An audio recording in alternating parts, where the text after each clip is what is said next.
আজকে শেয়ার বাজারে বড় ধরনের একটা দরপতন হলো, যেটা বলা হতে যে 6 বছরের মধ্যে সবচেয়ে বেশি। জি। ওই দরপতনটা কেন হলো আসলে? দরপতনটা আসলে যে ইনভেস্টররা, আপনি জানেন যে নির্বাচিত সরকার আসার পরে ব্যবসা বাণিজ্য ইমপ্রুভ করবে, ইকোনমি, ইনভেস্টমেন্ট সেন্টিমেন্ট সবই ইমপ্রুভ করবে, এরকম একটা এক্সপেকটেশন থেকে কিন্তু জানুয়ারি থেকেই শেয়ার বাজারে একটা রিকভারি হচ্ছিল। কিন্তু এই যে মধ্যপ্রাচ্যের এই যুদ্ধটা, তেলের দাম আপনি জানেন যে অলরেডি বেড়ে গেছে, কিন্তু $66 ছিল এক মাস আগে, যেটি এটি কিন্তু $83 ক্রস করেছে অলরেডি, এবং ফোরকাস্ট আছে যে $100 উপরে 110 হয়ে যেতে পারে। তো বিনিয়োগকারীদের মধ্যে আপনার যে ইউক্রেন যুদ্ধের যে অর্থনীতির উপর তার যে ভয়াবহ ধাক্কা, সেটি তাদের স্মৃতিতে কিন্তু একদম জল করছে, এবং ইনভেস্টররা আসলে খুব কশাসলি স্ট্যান্স নিয়েছে এই যুদ্ধের মধ্যে। আমরা দেখতে পাচ্ছি যে যদি অর্থনীতি আবার খারাপ হয়ে যায়, বাংলাদেশের ম্যাক্রো ইকোনমিটা আপনি জানেন যে শুধুমাত্র রিজার্ভ, ব্যালেন্স অফ পেমেন্ট এগুলো দাঁড়িয়েছে মাত্র, এখনও সেই যে আমাদের সেরা সময় আবার ফিরে যায়নি আর কি, রিকভারিং স্টেজে। এখন যদি আপনার বেশি দামের তেল, গ্যাস এগুলো ইম্পোর্ট করতে হয়, তার উপরে আপনি জানেন যে রপ্তানি কিন্তু ডাউনওয়ার্ড 3%, 3.5%-এর মতো ডাউন আছে বছরের প্রথম 8 মাসে কম্পেয়ার টু দ্য প্রিভিয়াস ইয়ারের সেম পিরিয়ড আর কি। সব কিছু মিলিয়ে যে ডলারের উপরে, রিজার্ভের উপরে এইখানে কিন্তু এক্সপোর্ট ডাউনের ক্ষেত্রে যে যে পার্সেন্টেজটা বলা হচ্ছে, ওইটা আসলে কোয়ান্টিটি ওয়াইজ ডাউন হয় নাই, ভ্যালু ওয়াইজ ডাউন হয়েছে। বিকজ যেহেতু ওই যে টেরিফের একটা ইস্যু ছিল, অনেকগুলো ব্র্যান্ড লেন্ডিং কস্ট সমান রাখার জন্য তারা আগের লেন্ডিং কস্ট সেখান থেকে এফওবি প্রাইস কমাইছে। তো এইটার কারণে আসলে রপ্তানি কিন্তু কমে নাই, ভ্যালুটা কমে আসছে। কিন্তু সেইখানে যে জিনিসটা হচ্ছে, এর সাথে শেয়ার বাজারের কি সম্পর্ক? এর সাথে শেয়ার বাজারের সম্পর্কটা হচ্ছে যে প্রথমত যে ব্রডার ইকোনমির উপরে যদি চাপ বাড়ে, যে আপনার কেন্দ্রীয় ব্যাংক তখন তার যে রিজার্ভ থেকে শুরু করে সবকিছু, ম্যাক্রো ইকোনমি যদি ডিস্টেবল হয়, তাহলে তো এখানে ব্যবসা বাণিজ্য যে কোম্পানিগুলো করছে তাদেরও পারফরমেন্স খারাপ হবে। এবং এটি যে ইউক্রেন যুদ্ধের পরে প্রায় 3 বছরের যে সাইকেল, সেটি কিন্তু এখনও শেষ হয়নি। আমাদের দেশে ইনফ্লেশন এখনও হাই, সুদের হার তো অনেক বেশি আছে, পলিসি রেট কমানো হবে এই আশাতেই বিনিয়োগকারীরা জাস্ট যখন মুভ করতে শুরু করেছেন, তখনই দেখা যাচ্ছে যে এই যুদ্ধ নতুন করে আপনার যে ইনভেস্টরদের সেন্টিমেন্টটাকে হার্ট করেছে। আচ্ছা, ইউক্রেন যুদ্ধের পরপরই কি শেয়ার বাজারের পতনটা বেশি করে শুরু হয়েছিল? হ্যাঁ, ইউক্রেন যুদ্ধ একটা ট্রিগার করেছে।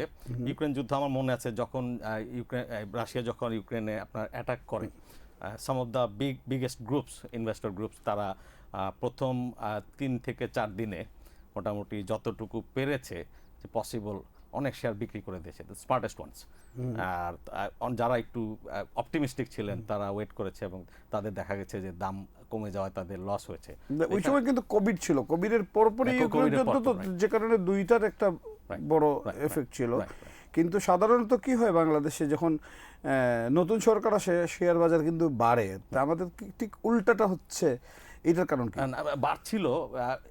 একটা বিষয় আছে যে আপনার বিনিয়োগকারীদের মধ্যে সুশাসন সম্পর্কিত যে এক্সপেকটেশন ছিল, ফান্ড ম্যানেজার্স যারা, তাদের একটা অংশ যারা কিনা সুশাসনের উপরে বাজিটা ধরতে চান, তারা কিছুটা আপনার যে কেন্দ্রীয় ব্যাংকের গভর্নর নিয়োগ বা এই বিষয়গুলোতে, তাহলে আমরা বলতে চাই যে এই গভর্নর নিয়োগের যে পাবলিকের রিয়াকশন, এই রিয়াকশন শেয়ার বাজারে প্রভাব ফেলছে।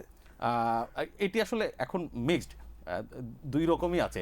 একটা অংশ মনে করছে যে এই গভর্নর নিয়োগটা ভালো হয়নি, তারা একটু conservative, they are not much optimistic about the financial সেক্টরের বিষয়গুলোতে। তারা যতটা এক্সপেকটেশন করছিলেন ততটা তারা পাননি। আস্থার সংকট কিছুটা আমরা অনেক ফান্ড ম্যানেজাররা আমাদের সাথে অফ দ্য রেকর্ড ডিসকাশনে বলেছেন। তার উপরে যখন আপনার হার্ড নাম্বারসগুলো যখন আপনার হিট হওয়ার একটা পসিবিলিটি দেখা যায়, তারপরে এই যে এক্সপোর্টের ভ্যালু কমছে, তার উপরে আরেকটা ভয়ঙ্কর দিক হচ্ছে যে যদি আপনার মধ্যপ্রাচ্য থেকে আমাদের রেমিটেন্সে ফ্লো কমে যায়, তখন কিন্তু ম্যাক্রো ইকোনমিক স্টেবিলিটির ব্যাপারে একটা আশঙ্কা থেকেই যায়।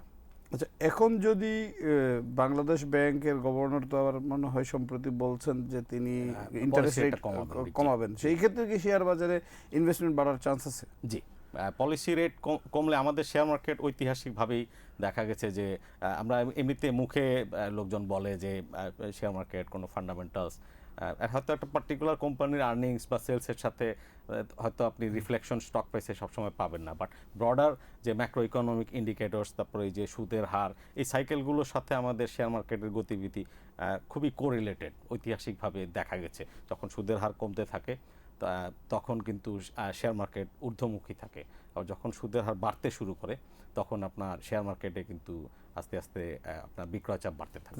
এই দরপতনটা যদি কন্টিনিউ করতে থাকে আগামী কয়েকদিন, তাহলে কি অবস্থায় যেতে হবে? এটি এমনিতেই শেয়ার বাজারের অবস্থা খুব খারাপ, যেটি নানান কারণেই। যে তবে যারা বিনিয়োগ করেছেন, যারা আসলে অপটিমিস্টিক ছিলেন 2-4-5 বছর আগে যে বাংলাদেশের অর্থনীতি এটা আসলে এত জনবহুল দেশের এরকম fast growing and resilient economy, তো এই যে ম্যাক্রো ইকোনমিক ধাক্কা, তারপরে আপনি জানেন ব্যাংকিং সেক্টরে লুটপাট, সব কিছু মিলিয়ে তারা কিন্তু খুব ভালো নেই বিনিয়োগকারীরা।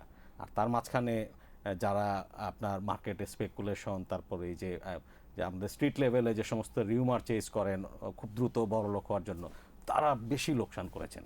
তো কোনো পক্ষই যে সেভাবে ভালো আছেন তা না। তবে মৌলভিত্তি সম্পন্ন কিছু ভালো ভালো শেয়ার আছে, যেগুলো থেকে যে আপনার আমরা যদি গত 1-2 বছরে ফর এক্সাম্পল ব্র্যাক ব্যাংক বা স্কয়ার ফার্মা, এগুলোর দাম খুব বেশি না বাড়লেও ডিভিডেন্ড প্লাস একটা রেগুলার যে আপনার ইনকাম আসে, সব কিছু মিলিয়ে এই ভালো কোম্পানির বিনিয়োগকারীরা মোটামুটি ভালো আছেন।